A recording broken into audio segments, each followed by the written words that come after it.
তুমি খুন করেছো? হ্যাঁ, 3 জনকে। এবার আমাকে আটকে দিন, এখন থেকে আমি নিরাপদ। ওরা ভেবেছিল আমি মরা মানুষ, শিয়াল শকুনের মতো আমাকে খেতে চায়। তাকিয়ে আছেন কেন ওসি সাহেব? মেয়েরা খুন করতে পারে না। আপনি না বলেছিলেন খুন করলে ওখানে আটকানো যায়? এবার আটকে দেন। কিন্তু খুন করে তুমি ওখানে থাকতে পারবে না। কেন পারবো না? তোমার বিচার হবে, বিচারে খুনের দায়ে ফাঁসি হবে। কেন ফাঁসি হবে? খুনের শাস্তি ফাঁসি, এটাই আইন। না, আপনি সাক্ষী দেবেন আমি বিনা দোষে তো খুন করি নাই। কোনো লাভ হবে না। কেন ওসি সাহেব? আমাকে যে খুন করার জন্য প্রত্যেকদিন ওরা তাড়িয়ে বেড়াচ্ছিল, তখন আপনাদের আইন কোথায় ছিল? এই ছবির বেলায় শুধু আইন না, রাজাদের বেলায় কোনো আইন নাই। আপনি তো পারলেন না ওই চেয়ারম্যানকে ধরতে, আপনি তো পারলেন না ওই এমপিকে অ্যারেস্ট করতে। ওদের বেলায় আইন নাই। আমি আমাকে বাঁচাতেও পারবো না, কাউকে মারতেও পারবো না।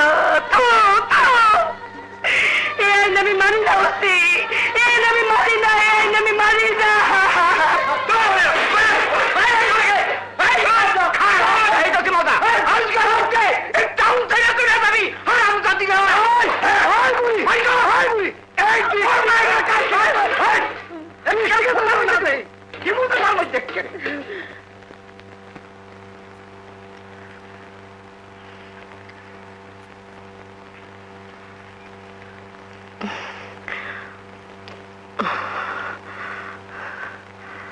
ওসি সাহেব, আমরা চলে যাচ্ছি। এই শহরে আর থাকতে পারলাম না। কেন? তো ঠিকানা নেই, স্রোতের শ্যাবলার মতো ভাসতে ভাসতে কোথায় গিয়ে ঠেকবো কে জানে। কেন, কি হয়েছে? পাড়ার লোকেরা আমাদের অপবাদ দিয়ে তাড়িয়ে দিয়েছে। কিসের অপবাদ? আর কিসের? সেদিন রাইতে মোটর সাইকেলে আপনি নামাই দিয়ে আইলেন। কারা বলেছে এসব কথা? এমপি সাহেবের লোকেরা। এমপি সাহেবের লোক?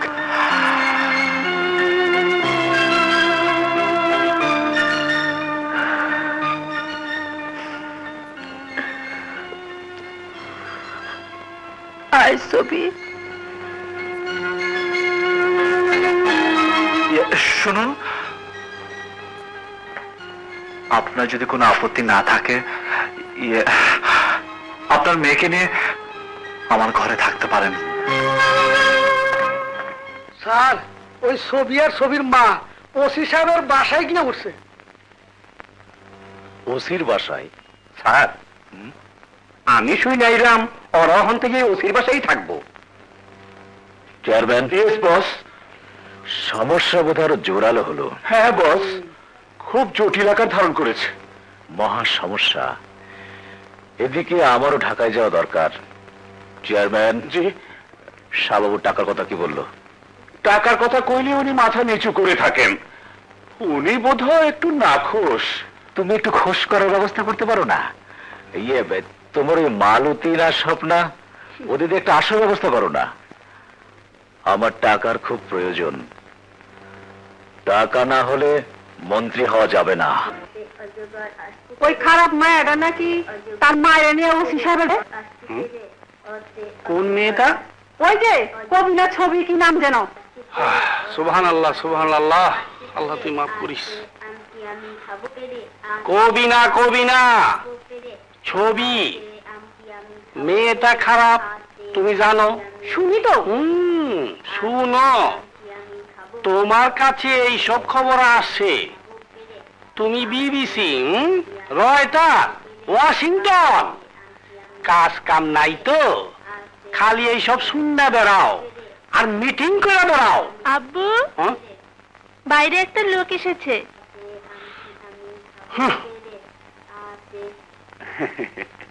কে? আসসালামু আলাইকুম খালুজান। ওয়ালাইকুম আসসালাম। আসসালামু আলাইকুম খালাম্মা। ওয়ালাইকুম সালাম। এগুলি ভিতরে নিয়ে যাও বাবু।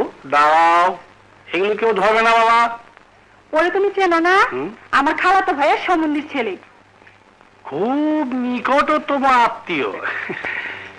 এত বড় রুই মাছ, ওটাতে কি কমলা লেবু, হাতে দইয়ের হাড়ি, তা এত সব কি জন্য বাবা? ওদের একটা কেস আছে। আমি গতকাল খালাম্মার কাছে আসছি। আচ্ছা আচ্ছা আচ্ছা। হুম ওদের ওই জায়গায় একটা গন্ডগোল হয়েছে। হুম। সেই গন্ডগোলে নাকি ওই ভাইয়েরা আসামি দিছে। হুম। চার্জশিট থেকে ওর নামটা কাটটা দিও। আচ্ছা। তুমি যাও বাবা। হুম। কোথায় যাবে? দাঁড়াও, টুটুল এদিকে এসো।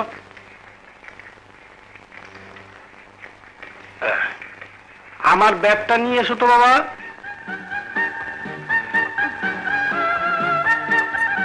খেলো গে, যাও বাবা, এটা একটু রাখো।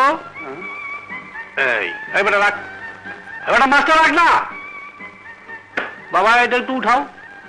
উঠাও মাথায় উঠাও, নো খালাম না। তোমার পাপের বোঝা তোমাকে বহন করতে হবে। যাও। যাও যাও বাবা। যাও। এই বেটা গেলে উঠা, ওটা তুই নিয়ে যা। ওই বেটা হজম করিস। হ্যাঁ, তুমি একটু এদিকে আসো, তোমার সাথে কথা আছে।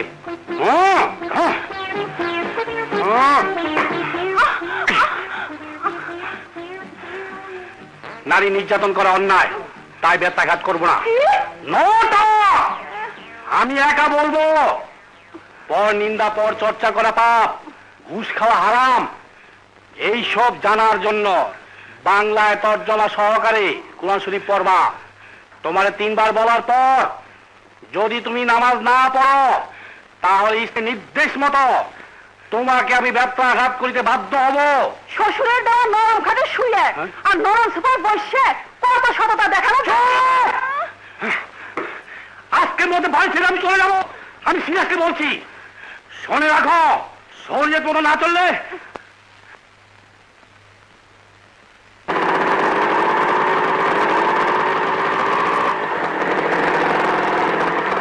স্যার। রহমান সাহেব, জি। কি ব্যাপার? আমি একজন সুন্দর মানুষ হওয়ার চেষ্টা করছি। এতদিন ঘর জামাই ছিলাম। ঘর জামাইতে কোনো স্বাধীনতা থাকে না স্যার। স্যার, এমনিতেই তো বউ আমার চাইতে 1 হাত লম্বা, আরো থাকে বাপের বাড়ি।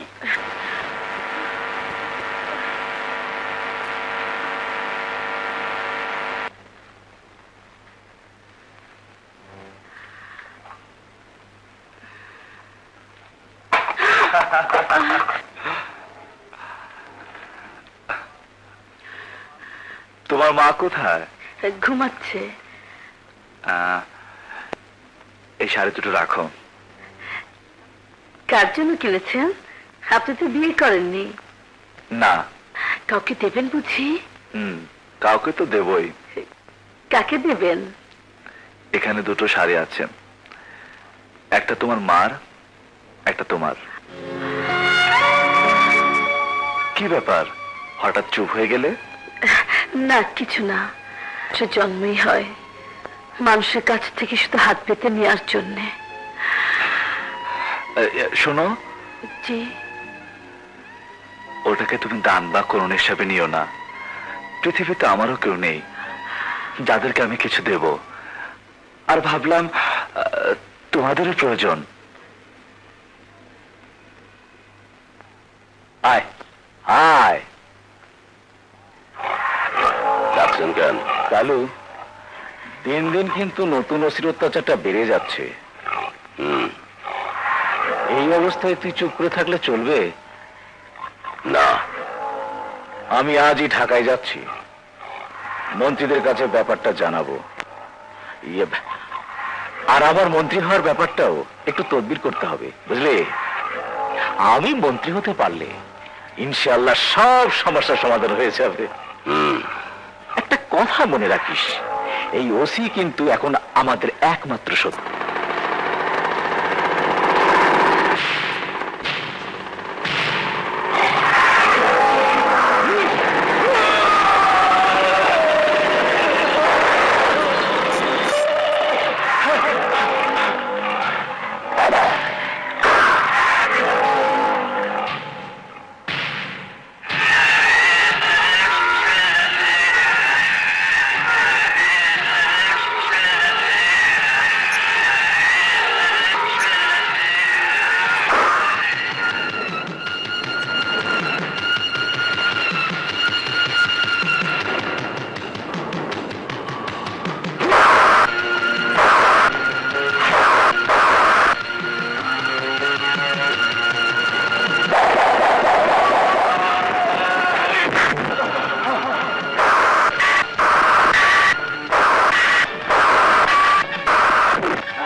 কালুরে তো ওসি দইরা ফালাইছে।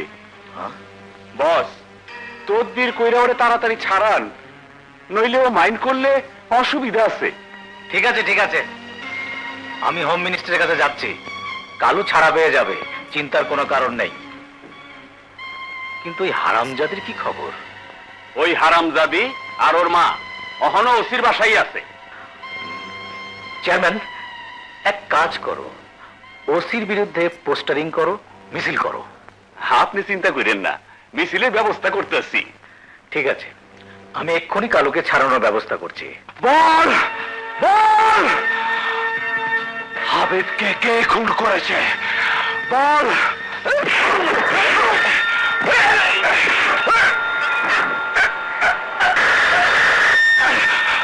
বল, হাবিবকে কে খুন করেছে?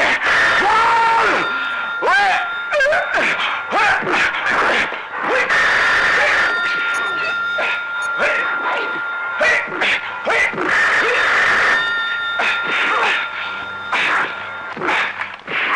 আসসালামু আলাইকুম, আমি সেক্রেটারি অফিসার আব্দুর রহমান বলছি। জি স্যার। জি স্যার। জি স্যার। জি স্যার। জি স্যার। জি জি জি জি স্যার। স্যার, আপনার টেলিফোন। আমি ব্যস্ত আছি। Sir, home minister. বলে দিন আমি নেই। স্যার, আমি বলেছি আপনি আছেন। Sir sir. ননসেন্স। হ্যালো, আসসালামু আলাইকুম স্যার, আমি ওসি রাজু বলছি। কালু নাম করে কোনো লোককে তুমি অ্যারেস্ট করেছো? Yes sir. কি অপরাধে? স্যার, এখানে কিছুদিন আগে কলেজের ভিপি হাবিব খুন হয়েছে। তার খুনি হিসাবে আমি ওকে সন্দেহ করছি। কিন্তু আমি জানি সে ভালো লোক। স্যার, ও একজন ক্রিমিনাল। ও আমাকে পর্যন্ত রাস্তায় অ্যাটাক করেছিল। ওখানকার এমপি আমার কাছে সার্টিফাই করেছে সে ভালো লোক। ওকে ছেড়ে দাও। ও একজন ক্রিমিনাল, আমি ওকে ছেড়ে দেবো? Yes, this is my order.